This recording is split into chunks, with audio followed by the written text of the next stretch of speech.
and had reasonably good success dancing in California and in New York. She was diagnosed with multiple sclerosis, and now she navigates life through a wheelchair. Okay? Now, these things taught me what to value and what's not important. So I've had a lot of successes. I've had a lot of adversity, and I've had a lot of failures. So people can't rock me. You can't say, oh, nobody showed up for your talk. That's fine. Is there any food? Okay, let's go. Okay. Okay. Okay, next thing. Okay, words that describe me: tough, demanding, impatient, intolerant of bullshit, personal. I discuss my problems and your problems with the students. Forceful, caring, driven, and inclusive, problem solver. I always live on the boundary. See, change never comes from the interior. Change always comes from the boundary. You're warm and comfortable and cuddled in the interior. You live on boundaries, somebody's going to knock you off, but you may get into another world. Okay? I push change. I'm competent. I'm a pain in the ass. I was born to be so. My brother, Steve, the lawyer, tells me I can't fix the world. I say, Steve, I have to try. Things that I am proud of: building communities. We have an incredible community. Uniting communities. I don't separate black, brown, women. The Tapia Symposium, which is, was held 1 year ago, it's going to be held this year in Atlanta. We bring together black, brown, women, everybody. The production of Rice Computational Science and Applied Mathematics PhD students: women, black, brown. We lead the nation. Okay, in 2 years ago, in a 2-year period, we had 12 PhDs, and 6 out of the 12, that's 50%, were underrepresented minority. And this, I mean, born and raised in the USA. I mean, from Alabama, okay, not from Nigeria. I mean, from the barrios of Los Angeles. I don't mean from Argentina. Okay. Since 1998, we've had 23 PhD students in our department. 8 of them have been minority, 8 out of 23, and 12 of the 23 have been women. So we do a really good job. Our retention rate is incredible. We do a good job. There have been times when the National Science Foundation says you're producing half of the productivity in the United States in our department. Next. Okay, things that I'm proud of: national impact on serving Hispanics, tough battler at the national level. In Washington, the Southwest does not exist. Arizona doesn't exist, or New Mexico. Well, we have a president from Texas, so people know that Texas is there, okay? For good or for bad, okay? So in Washington, D.C., underrepresented minority is African American, because you see the local environment, Washington, D.C. That's fine. Then you go up and down the coast, and you see fine. Then somebody pokes, and you say, wait, there's more. Ah, yes, we understand there's Puerto Rico, okay? And see, Puerto Rico is completely different. You grow up in a very homogeneous culture there. You're not, somebody told you you're different. I've had Puerto Rican students from the island tell me, Dr. Tapia, I never felt different. I'm just like everybody else. It's that excess baggage you have to deal with. And then you say there's the Southwest. Oh, yeah. What about it? So we don't have the representation at the national level that we need for Texas, New Mexico, Arizona, Colorado, and California. And that's where I did a lot. So what about me? I continue to learn. I get beat up, and I bounce back. The National Science Board, I'm always getting in. So I went to the first National Science Board meeting, and they beat me up. When I started to say something, people would disagree. They'd put me down. And I said, what am I going to do? So my wife, she said, what'd you do? And I said, I got beat up. And she says, in good Puerto Rican, bendito, pobrecito. I will go next time, and I will take care of them, okay? and I said, Jean, you can't do that, okay? You can't do that for me, okay? You can do that with the kids, but you can't do that with me. I'm going to do all my homework, study, and go back. And I went back, and I wasn't beat up anymore. Lots of successes, lots of failures, much adversity. Next, okay? Now, mentoring, excess baggage. The baggage that we grow up with being an underrepresented minority raised in this country. The other day, we had this presidential lecture series at Rice for underrepresented minority. And I started saying names like Arlie Petters, MIT. And people would come up with Hector Garcia Molina at Stanford, National Academy of Engineering. Mario Molina, Nobel laureate. And on and on. And I saw something strange. And I said, all these people that have been named, like Carlos Castillo Chavez, who's coming here, I said, all of them, not one of them was born in this country. They came as teenagers, they came at 19, at 20, as undergraduates, as graduate students. So they have much to give in terms of role models, but they don't understand the excess baggage that we have being raised in this country. Okay? Deal with the excess baggage minority and women have to bring. I don't belong. They all seem so different. Confidence and self-esteem. Risk averse in classes. I'm not going to ask questions. I'm not going to show people that they're right. I won't ask a question because I might be wrong, and then they're going to say, you're right, you don't belong. Okay?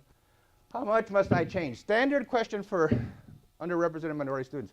I like who I am. I like who I am. Even though other people may not like it, I like it very much, okay? And it's served me well. How much do I have to change to be a national class mathematician? I don't want to change a lot, but I'm willing to do what I have to do. But don't ask me to forget being the minority that I love. Don't ask me to forget the culture that I love and the upbringing that I have. And that's the statement that students will often say, how white do I have to be? And what they really mean is, do I have to change who I am? You have to deal with that. You have to deal with that. And, and the one way to do it is, is through role models, of course, but that's not the only way to do it, okay? So what I do is I teach local and global rules for success, the lay of the land, local and global. I don't want the students to say, oh, that's real good for this little group. This is good or bad at a national meeting. This is good, yeah. The lay of the land and global criterion, global goodness. National awareness, okay, next. Let's go with that. So, see, I want to develop a professional that's prepared to compete in a global world. If I have a PhD student, I want to go off. I'm an advocate for the students. If something happens, maybe somebody fails a qualifying exam, the department wants to kick them out, and I believe that's wrong, I will fight for it, okay? I facilitate. I help the students accomplish what they have to. My office is always open. When a student comes in and saying, I have a problem, and they come in from all over the campus. The last student in my office was from political science and says, I think they're trying to kick me out, okay? So I had to get involved. And it wasn't the case at all. It was just one professor saying some hard statements to this young Mexican-American woman. It wasn't the department. In fact, the department cared a lot. So when I got to the department chair, all of a sudden things just completely changed. But she thought the department was trying to kick her out, okay? So I help them when they choose advisors. Work for A, don't work for B. Okay? No, I could never work for A. A will get you out. A is really good. A cares. I don't believe that. Yeah, they do, okay? Put out fires, crisis, represent students.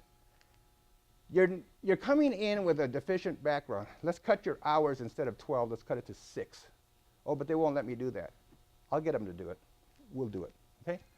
Take this example one there that's going to help them. I'll help them. I'll come and do whatever we have to do. Okay, let's start making some phone calls. I had a student a couple weeks ago who came to me, an African-American woman, said, my advisor doesn't want to write me a letter of recommendation. And I said, well, let me see what I can do. So I went to the advisor. And it really wasn't as bad as she thought it was. The advisor just kind of had said, I'm in a hurry right now and I'm going on a trip. Just statements that were made earlier. But, and what he really meant to say was, I'll write it when I get back. But she thought he said no, okay?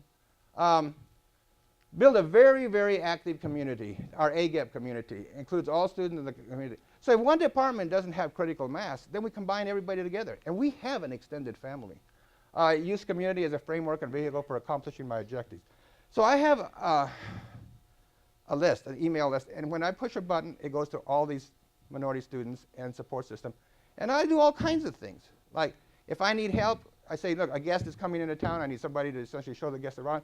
Or I need attendance at this lecture, or this is important. I ask them. I ask them to do me favors, and in return, I do things for them. Next.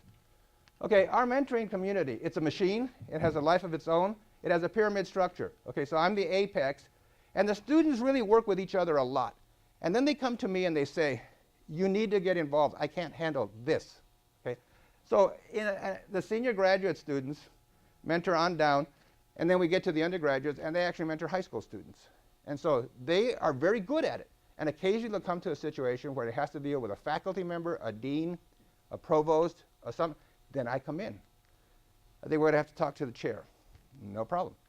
So I'm respected enough as a faculty member who is one of our, that the chair will, like the chair of political science, as soon as I called, he said, come on over, let's talk, immediately, or the deans.